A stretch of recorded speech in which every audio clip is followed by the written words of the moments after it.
Bersabda Nabi Muhammad sallallahu alaihi wasallam, kata Nabi, "Idza dha'aratil ma'asi fi ummati ammahumullahu bi'adzab." Perhatikan, ini orang Aceh, jangan sampai tsunami datang kembali. Mudah-mudahan sampai kiamat tidak ada bencana lagi di Aceh yang dicintai Allah ini. Saya katakan nanti akan kita bahas, Habib, kenapa Aceh ditimpa tsunami? Provinsi yang lain yang maksiatnya lebih banyak, dari Aceh tidak. Saya katakan karena Allah berhadiah cinta kepada masyarakat Aceh. Allah tidak mau masyarakat Aceh tenggelam dalam kemaksiatan. Maka diingatkan oleh Allah agar menjadi baik. Adapun yang lain tidak diingatkan. Mungkin perhatian Allah tidak seperti kepada bangsa dan masyarakat Aceh ini.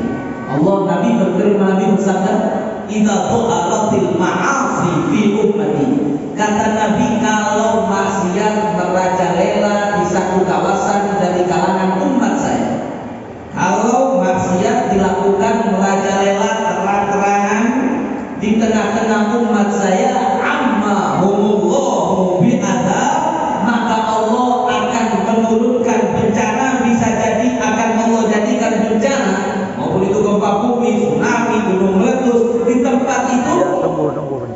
Yang mana bencana itu kalau sudah terjadi, yang terkena semuanya, bukan hanya yang maksiat saja, semuanya. Maka dalam satu ayat Al-Quran Allah berfirman, "Wattaqu fitnatan la yusibanna alladziina zalamu minkum khassah." Kata Allah dalam Al-Quran, hati-hati dengan terjadinya fitnah, bencana, yang mana kalau bencana itu sudah diturunkan oleh Allah, sudah ditakdirkan terjadi oleh Allah, maka yang terkena bukan hanya yang jahat saja, bukan hanya yang zalim saja, bukan hanya yang maksiat saja, tapi semuanya kena. Wattaqullah, maka dari itu bertakwalah kepada Allah. Dan ketahuilah Allah itu syadidul iqab, Allah itu maha dahsyat. Kalau sudah murkanya Allah dahsyat.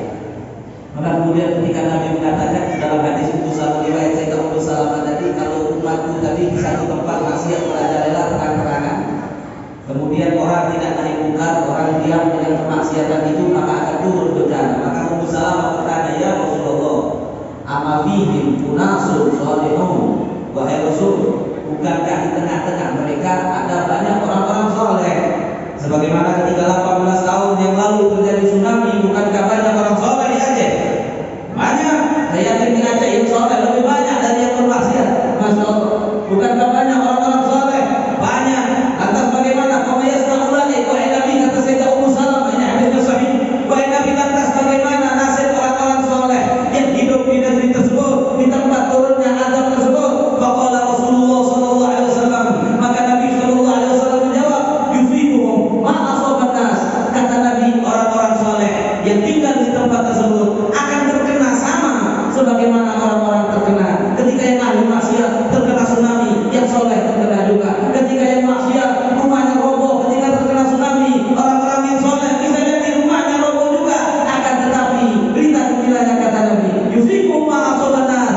Asaban nas thumma yasiru ila maghfiratin min Allah wa ridwanin. Akan tetapi orang-orang soleh yang menjadi korban daripada bencana tersebut, setelah mereka jadi korban meninggal dunia, mereka pergi menuju ridha Allah dan mendapatkan ampunan Allah Subhanahu wa taala. Dan Allah ganti, perhatikan, Allah ganti kesusahan dunianya, karena mungkin waktu terkena tsunami hancur rumahnya, wafat dia, meninggal